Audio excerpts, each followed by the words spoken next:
Namaste everyone. Today we are going to discuss about the CET questions on the topic atoms. Let us discuss one by one, and regarding the synopsis, while solving the problem only, I will discuss the synopsis. Let us see the first problem on atoms. First one is,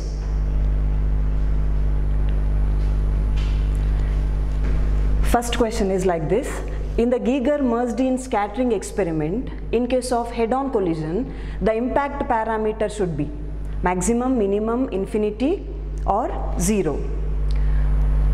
Giger-Mersenne experiment is also called as alpha particle scattering experiment, which was done by Giger and Mersenne. According to that experiment, one radioactive substance is put inside the lead block, and this radioactive substance is made to fall on gold foil. This is a thin gold foil. This radioactive substance is made to fall on this gold foil, and they observed some of the factors, and they observed that the alpha particles, alpha means helium nucleus, the alpha particles approaching the gold foil, some of the alpha particles, they suffer no deviation. That means theta is equal to 0 degree. Sorry, most of the alpha particles go undeviated, that is theta is equal to 0. Some of the alpha particles scatter by an angle 1 degree, 2 degree, etc. And some of the alpha particles, or very few alpha particles, retrace their original path. For these alpha particles, we write scattering angle theta is equal to 180 degree. For theta is equal to 180 degree, this collision is also called as head-on collision. We call the collision as head-on collision when theta is equal to 180 degree.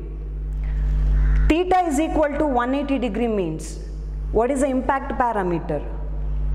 Impact parameter means, so consider the gold nucleus. You just imagine that this is the gold nucleus. Inside the nucleus we have protons and neutrons.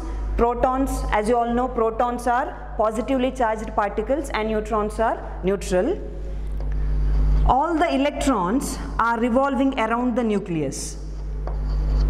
Nucleus is positively charged because of the protons. Electrons are revolving around the nucleus. Number of protons inside the nucleus is equal to number of electrons, therefore atom is electrically neutral.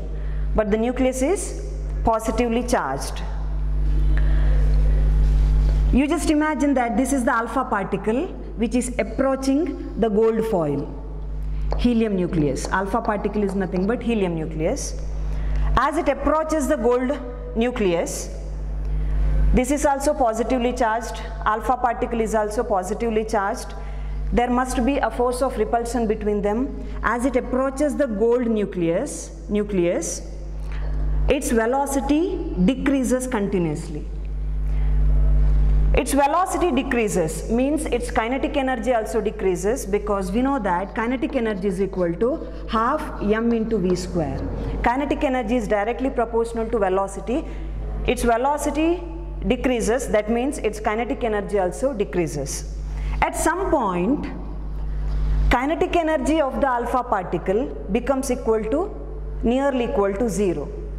That is, all the kinetic energy is converted into potential energy at this point. After that, it starts to retrace its original path, and the distance from the nucleus is called as distance of closest approach, and it is denoted by the symbol R0.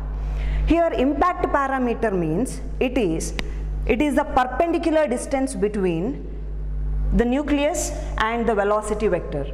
For this alpha particle, for this particular alpha particle, impact parameter, which is denoted by the symbol B, is equal to 0 because the perpendicular distance between them is 0.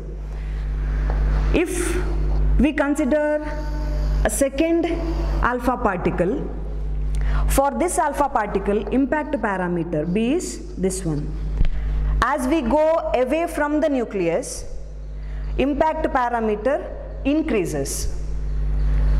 Here in this question, in the Geiger-Mersenne scattering experiment, in case of head-on collision, the impact parameter should be. The answer is 0. Head-on collision means the collision for which theta is equal to 180 degree, that is this alpha particle. For this alpha particle, impact parameter B is equal to 0. Correct answer is option D, 0. Second question.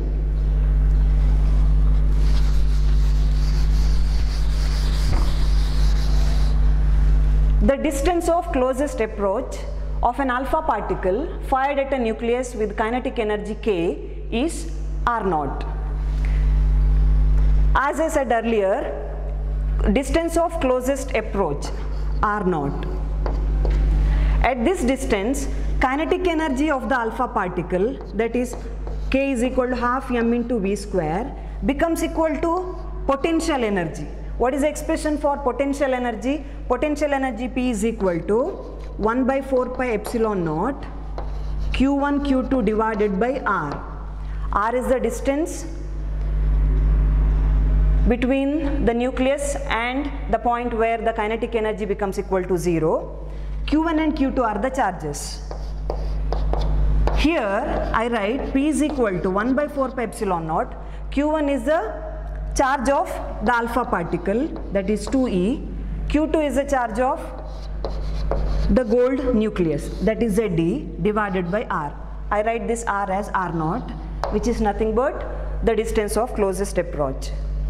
At this distance, kinetic energy becomes equal to potential energy. So kinetic energy K is equal to P half m into v square is equal to 1 by 4 pi epsilon naught 2e Ze divided by R0.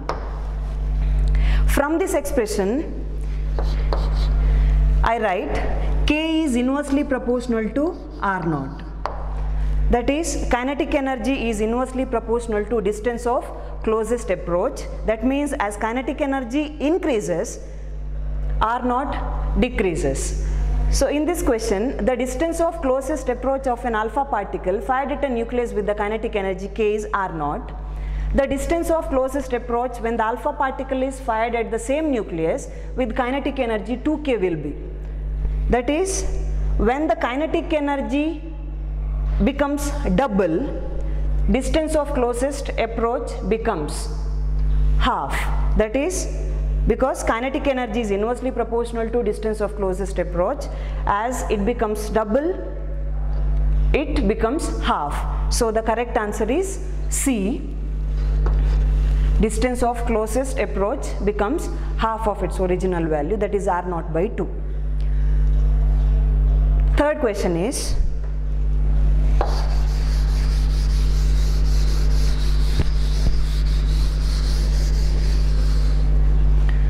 which of the following is true?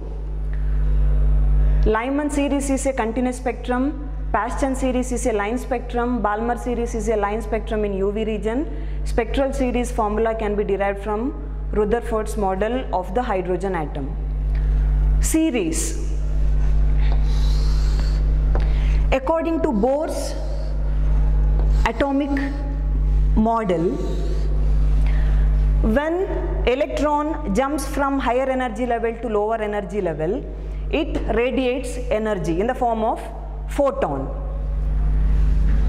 Let us consider the different energy levels. I write here n as equal to 1, which is also called as ground state, n equal to 2, where n is a quantum number, n equal to 3, n equal to 4, etc.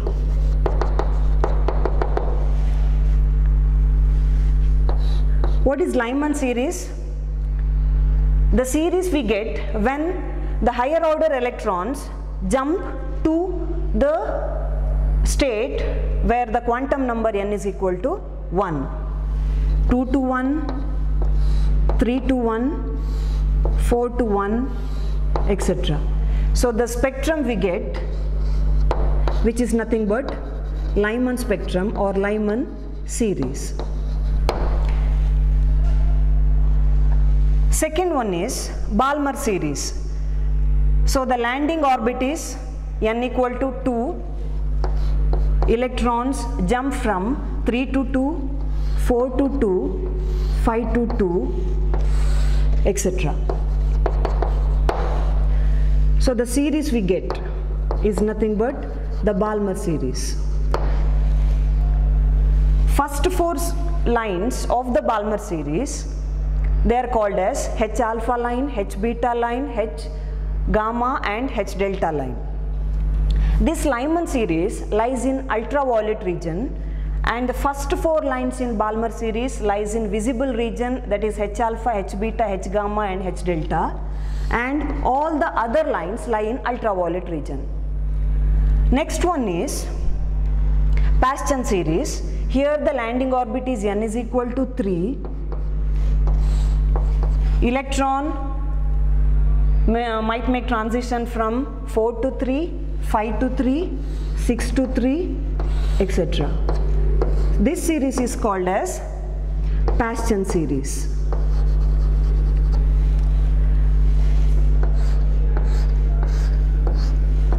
Next one is bracket series. Here the landing orbit is n is equal to 4, 5 to 4, 6 to 4. This is bracket series. If the landing orbit is 5, then the spectrum is called as Pfund series. Paschen series, bracket series and Pfund series. These three series lies in infrared region. Now the question is, which of the following is true? Lyman series is a continuous spectrum. Here we get the line spectrum, therefore the first one is wrong. Lyman series is a line spectrum, it is not the continuous spectrum. Second one is Paschen series is a line spectrum in infrared region. Paschen series is a line spectrum in infrared region, which is correct. Third one is Balmer series is a line spectrum in UV region. We know that first four lines in the Balmer series lies in visible region, therefore C is not correct. Spectral series of formula can be derived from Rutherford's model. No, they are obtained from Bohr's atomic model. Therefore, among four, the correct option is B. Paschen series is a line spectrum in infrared region. Next one, fourth question. In the Bohr hydrogen atom model, the radius of the stationary orbit is directly proportional to. According to Niels Bohr, he proposed three postulates, and the first postulate is all the electrons revolve around the nucleus in their stable orbits, and those stable orbits are also called as stationary orbits. Electrons revolve in their stationary orbits around the nucleus. So this is the nucleus, these are the electrons which are revolving around the nucleus. Radius of the nucleus, which is represented by the symbol R, he derived one formula for radius of the orbit, and the expression is like this: radius of the orbit R is equal to epsilon naught n square h square divided by pi m into e square, where R is a radius, epsilon naught is a constant, h is a Planck's constant, pi is constant, m is mass of the electron which is also constant, e is charge of the electron. So epsilon naught h pi m e, They are all constants. So I write epsilon naught h square divided by pi m e square as a naught. Because they all are constants, I replace this expression by a naught. Now I write r is equal to a naught into n square. R is the radius, a naught is the radius of the first orbit, which is also called as Bohr radius. N is a quantum number. For the first orbit n is equal to 1, for second orbit n equal to 2, 3 and so on. So r is equal to Bohr radius a naught into n square. A naught is a constant. So r is directly proportional to n square. R depends on n. As n increases, r increases, this one also increases because they are directly proportional. In the Bohr's hydrogen atom model, the radius of the stationary orbit is directly proportional to. Radius of the stationary orbit is directly proportional to n square. Therefore, the correct option is D. D is the right answer, n square. Next question.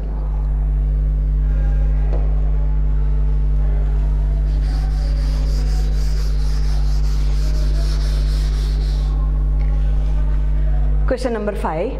If an electron is revolving in its Bohr orbit having Bohr radius of 0.529 Armstrong, then the radius of the third orbit is. As we discussed in the last problem, r is equal to constant a naught into n square. That is, r is directly proportional to n square. For the first orbit, a naught is called as radius of the first orbit, that is 0.529 Armstrong, which is constant. Then what is the radius of the third orbit? A naught is 0.529 and what is the radius of the third orbit? So r is equal to, for the third orbit, n is equal to 3, r is equal to 0.529 into 9. 0.529 Armstrong. Armstrong means 1 Armstrong is equal to 10 to the power minus 10 into n square. N is 3, so 3 square is 9. So r is equal to 1, 6. So this is answer, 4.761 Armstrong is there into 10 to the power minus 10 meter. Therefore, the radius of the third orbit, that is for n equal to 3, r is 4.761 Armstrong. Therefore, the correct answer is option C. Next question.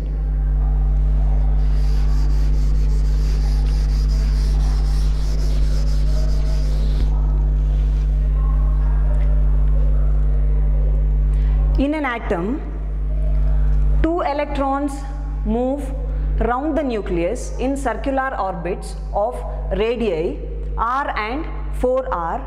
The ratio of the time taken by them to complete one revolution is. We know that this is the central nucleus. So the electrons are revolving around the nucleus. 2 electrons move around the nucleus in circular orbits of radii r and 4r. This is the radius r, and imagine that this is for the electron which is revolving in the orbit for which the radius is 4r. The ratio of time taken by them to complete one revolution is. For the electron which is revolving in the orbit of radius r, time period. What do you mean by time period? It is a time taken for one complete revolution. So we know that speed is equal to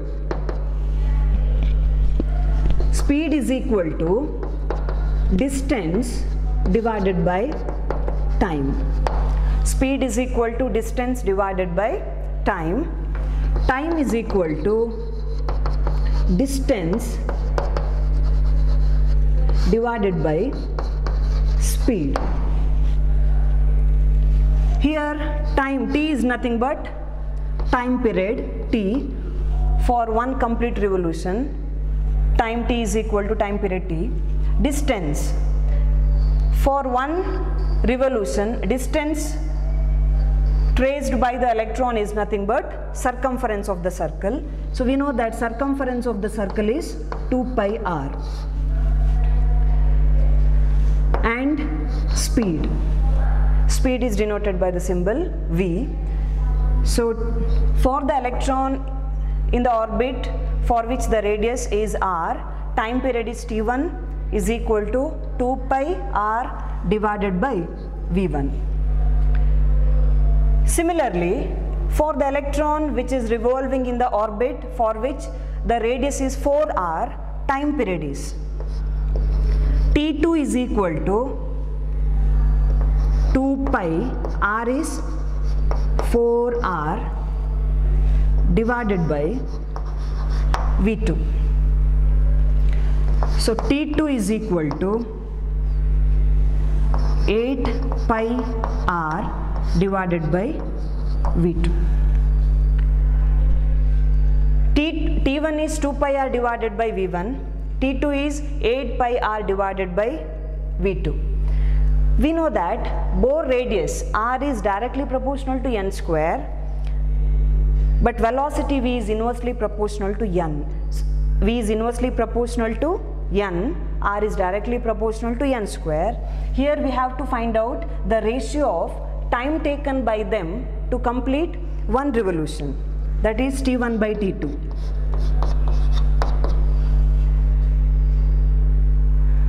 For the electron which is in the orbit of radius r, n is equal to 1, and for this one n is equal to 4. On substituting and solving, we get t1 by t2 as 1 by 8. So the correct answer is option C, 1:8. Next one, question number 7.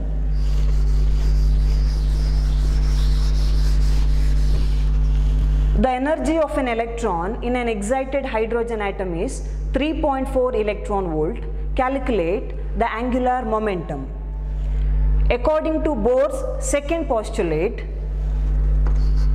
the stationary orbits are those for which angular momentum L is equal to integral multiple of h by 2 pi, that is L is equal to nh by 2 pi.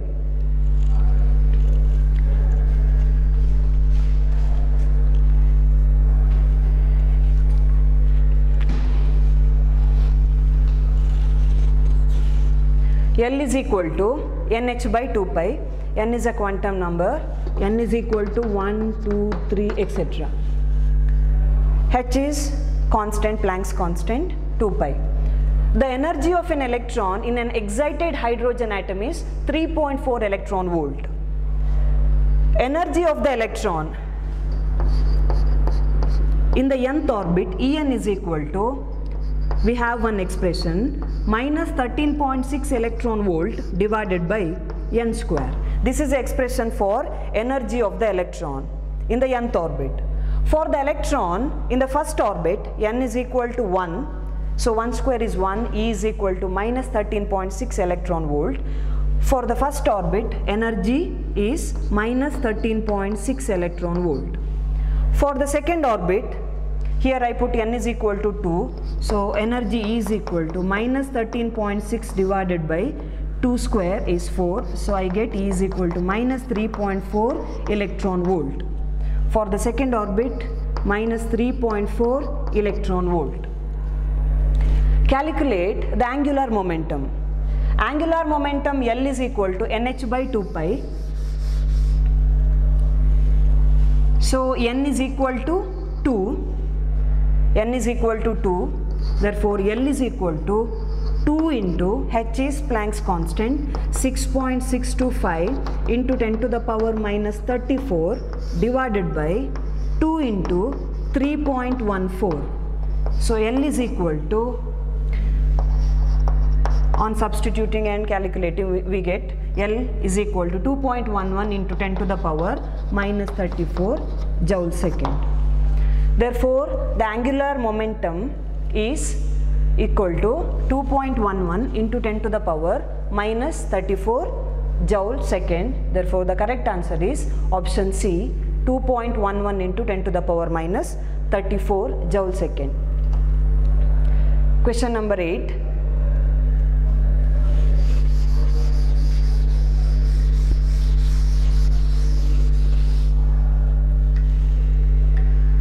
In Lyman series, the longest wavelength emitted is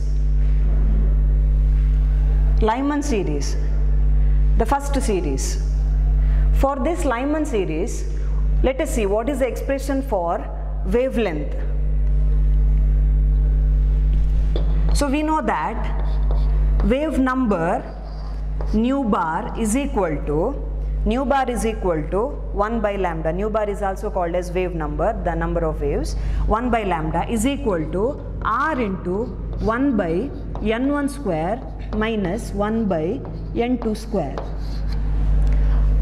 R is Rydberg constant. Its value is 1.097 into 10 to the power 7. n1 and n2 are the quantum numbers. So the wave number nu bar is equal to 1 by lambda, which is equal to r into 1 by n1 square minus 1 by n2 square. We know that velocity c is equal to nu lambda, or nu is equal to c by lambda. On substituting, I get nu is equal to rc into 1 by n1 square minus 1 by n2 square. This is the expression for frequency of the radiation emitted. Nu is equal to rc, c is the speed of light, r is equal to constant, n1 and n2 are the quantum numbers. Expression for wave number 1 by lambda is equal to r into 1 by n1 square minus 1 by n2 square. For the Lyman series, n1 is equal to,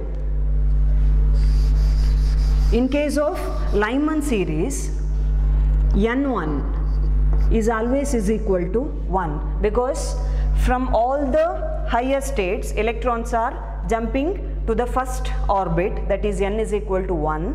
For Lyman series, always n1 is equal to 1. n2 varies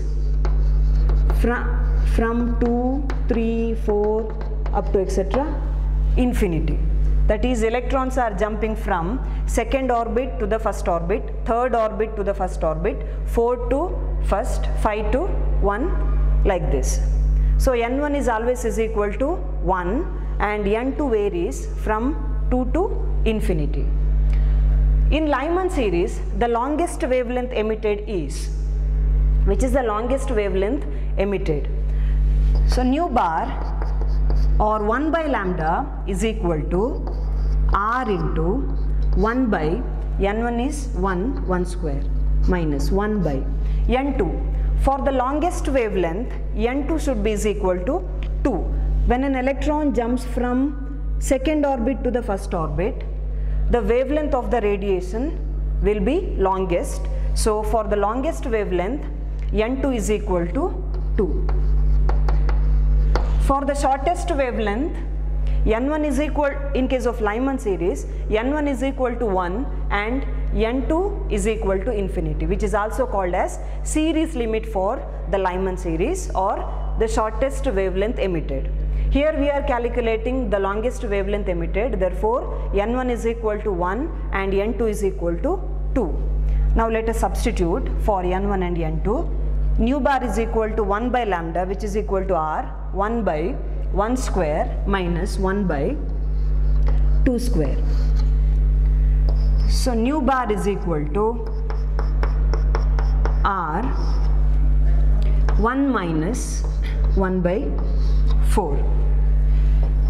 So 1 by lambda is equal to r into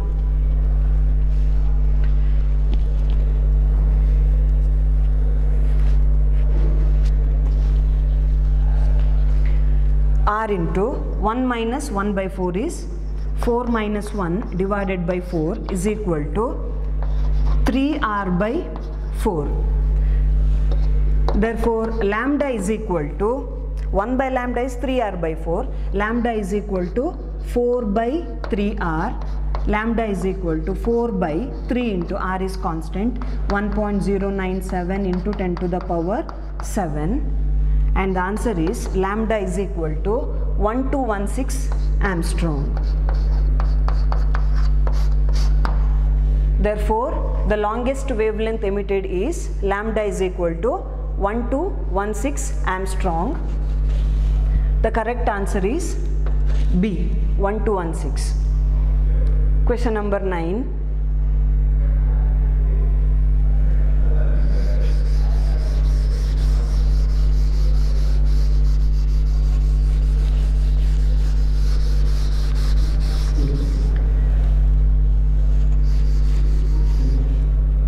Here the diagram is missing. I will draw here only.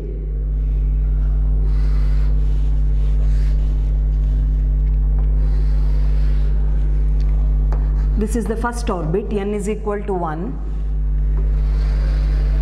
For the second orbit, n is equal to 2,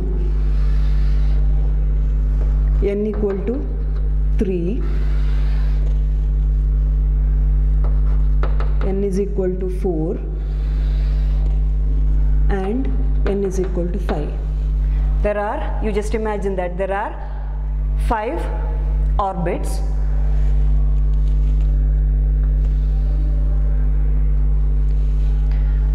Electron is making transition from phi to 1. Let us denote it as A. And there is second electron which is making its transition from phi to 2. Phi to 2. Let it be B. And third electron is making transition from phi to 3, that is C. I denote it as C. The transitions A, B and C respectively represent, among 4, which option is correct? First one is the ionization potential of H. A is the ionization potential of H. What is ionization potential? Ionization potential is the potential required to remove an electron from the innermost orbit. Second member of Balmer series. For the Balmer series, landing orbit is n is equal to 2. First Balmer series, that is from 3 to 2. Second one is 4 to 2. But here electron is making transition from phi to 2, therefore this is wrong. First option is not correct. Let us see the second one. Series limit of Lyman series. Here there are 5 orbits. Series limit of Lyman series. First one is correct. This is the series limit of Lyman series. This is the first one, second one, third one. This is the series limit of Lyman series. This one is correct. Second member of Balmer series.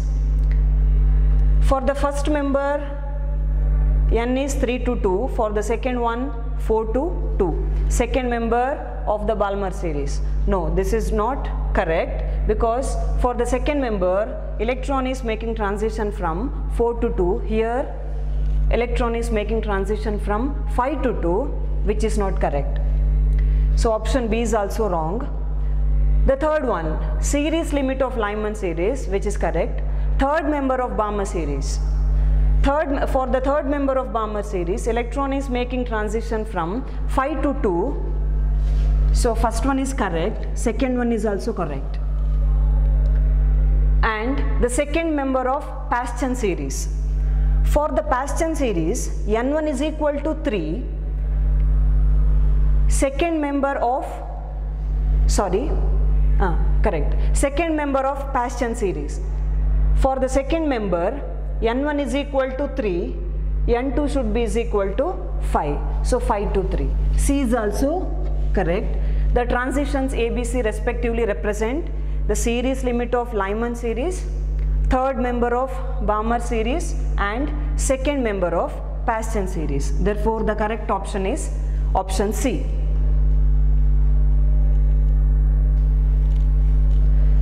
Next question.